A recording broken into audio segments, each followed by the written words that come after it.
Hello friends! Tara samahan niyo kaming mag-camping sa Manning Park. 3 days and 2 nights ang camping kaya meron bang nakalagay sa taas ni Snow. Kinailangan nga naming bumili ng car roof bag kasi ang dami ng gamit na dadalhin. Hindi kakasya sa kotse dahil maliit lang. Ang biyahe lagpas 1 oras pero since nagsa-stop over kami para i-check yung roof bag, inabot din ng 2 oras. Sulit naman yung 123 kilometers na biyahe kasi ang gaganda ng view.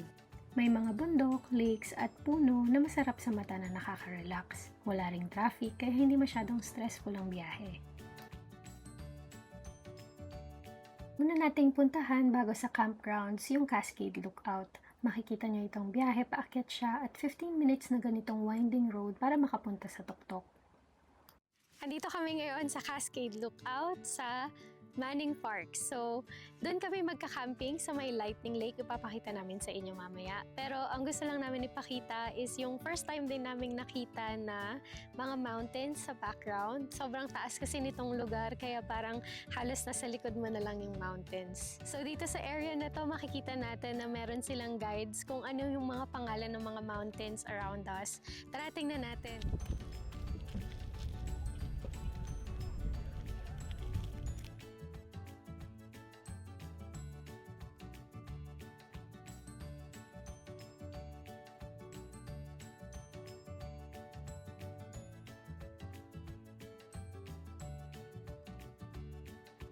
Pala namin makakita ng wildfire.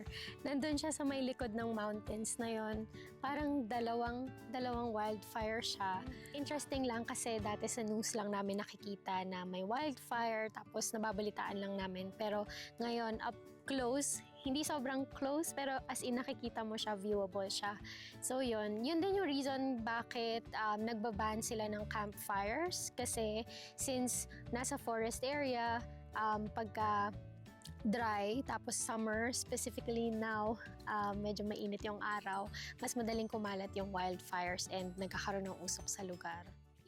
Okay, pababa na tayo ng Cascade Lookout at susunod naman nating puntahan yung Lightning Lake Deus area. Excited na kami makita yung lake?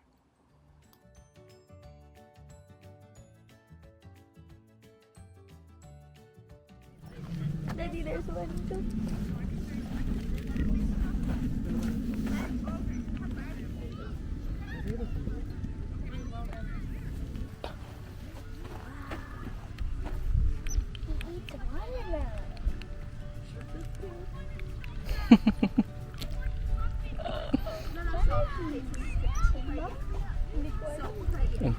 Taba eh. Wait, is it a barrel? Burrow. Ayaw nila. Tara na. Kung wala ka daw pagkain ibibigay, wag ka. Shallow. Shallow siya dito. Shalalaw. Yay! Sige, kanta. Oh, check the water. How cold? Gold.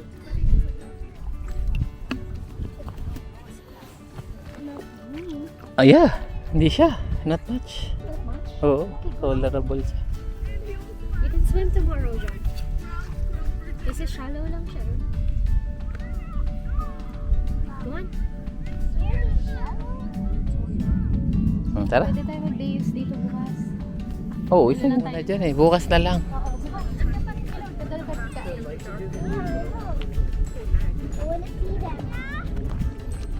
Sige, maglakad tayo pa.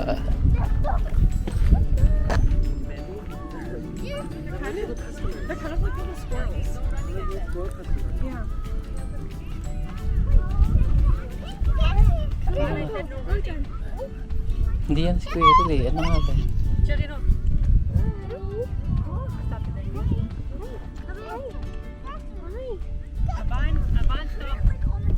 Wala ka daw pagkain. Any food?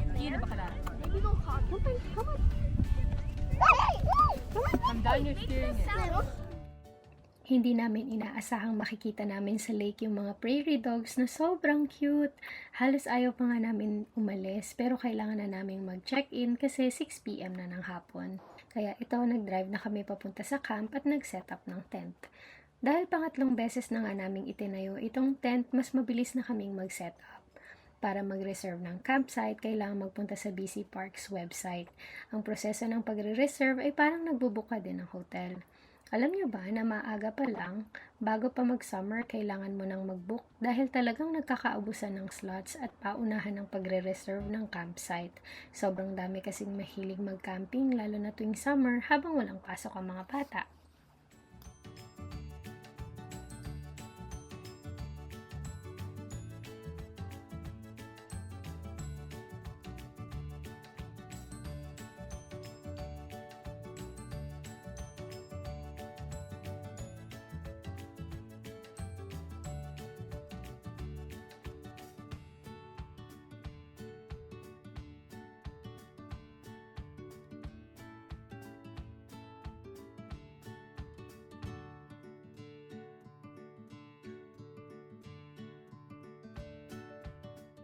Dinner time! Dahil alam naming pagod kami sa biyahe at sa pagsiset-up ng mga gamit, nagbaon na lang kami ng KFC para mabilis kainin.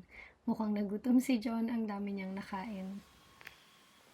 Makikita niyo na sobrang dilim at tahimik ang paligid tuwing gabi. Gumamit pa si Glenn ng ilaw para makapag-film. Nagpalit na si Glenn at si John ng damit at nag-toothbrush. Ako naman ito, nagpe-prep na rin para makapag-shower. Good morning. Time check, 7:12 in the morning. Tulog pa yung aking mag-ama. Ayan sila. Medyo puyat kasi kami kagabi. Mas malamig siya sa ina-expect ko. Kinailangan naming ayusin yung sleeping bags na nasa ibabaw na lang siya ng airbeds. Originally, ginawa ko kasi siyang nasa ibabaw ng puzzle mat at saka nasa ibabaw nitong airbed para mas malambot. Pero yun, mas magwo-work pala siya kapag nakaayos siya as sleeping bag. Tapos pagpasok namin doon sa loob ng sleeping bags namin, mas komportable nang matulog. So, tulog pa si Glenn kasi nakapag-stargazing siya kagabi. Habang siguro mga 11 na yan. Maganda kasi dito palang mag-stargazing kasi malayo siya sa city lights. So, kitang-kita mo yung mga stars. So, plano namin mamayang gabi. Sasama kami ni John mag-stargazing. So, magpe-prepare na ako ngayon para makapag-toothbrush and makapaghilamos sa washroom. Pleasantly surprised ako dun sa washroom kasi kagabi nakapag-shower ako. Una, malinis siya. Tapos, warm showers. So, okay siya sa akin. Ayun. Mamaya pagkagising nilang dalawa, pwede ko na kayong itour dito sa loob ng tent namin. Ayan, nagising na din si John at si Glenn. Kaya eto, pumunta naman sila sa washroom. Medyo malapit-lapit din yung washroom, pero may dalawang campsite muna bago makadating doon. Ang ganda ng paligid, puro mga puno.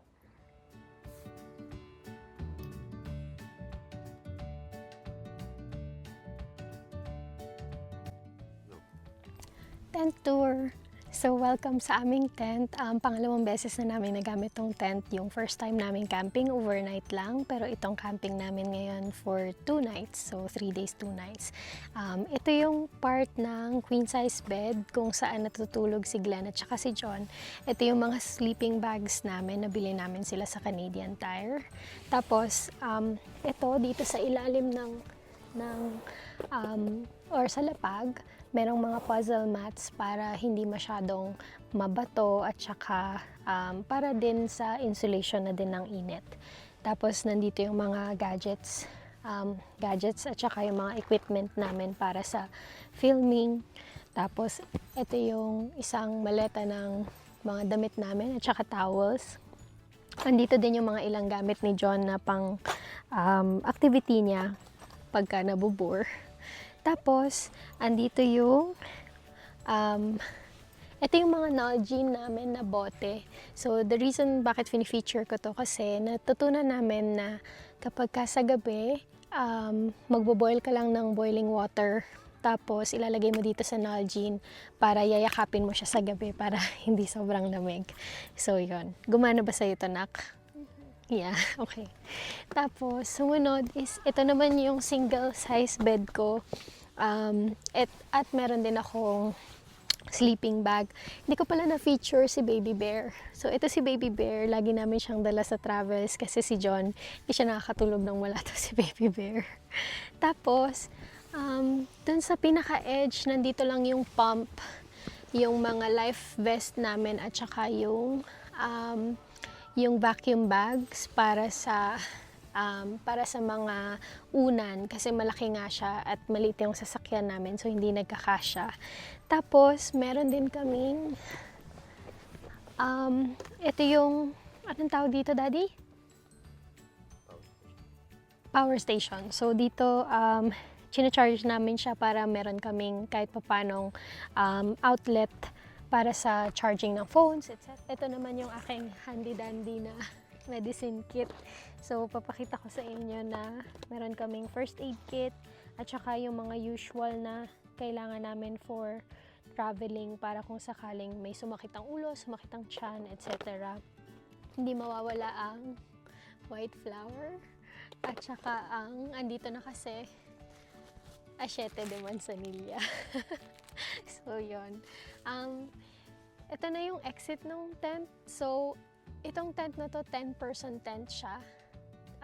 Sabi kasi nila, mas maganda na mas malaki na yung tent mo. So, doble ng size ng tao na matutulog sa loob ng tent. Pero 3 lang kami, ginawa na naming 10-person para madami kaming space mag-store ng. O paano, napahaba na yung vlog kaya kailangan natin ng part 2. Sa part 2, ipapakita namin sa inyo yung iba pa naming naging activities sa day 2 at 3 dito sa Manning Park. Thanks for watching! Bye!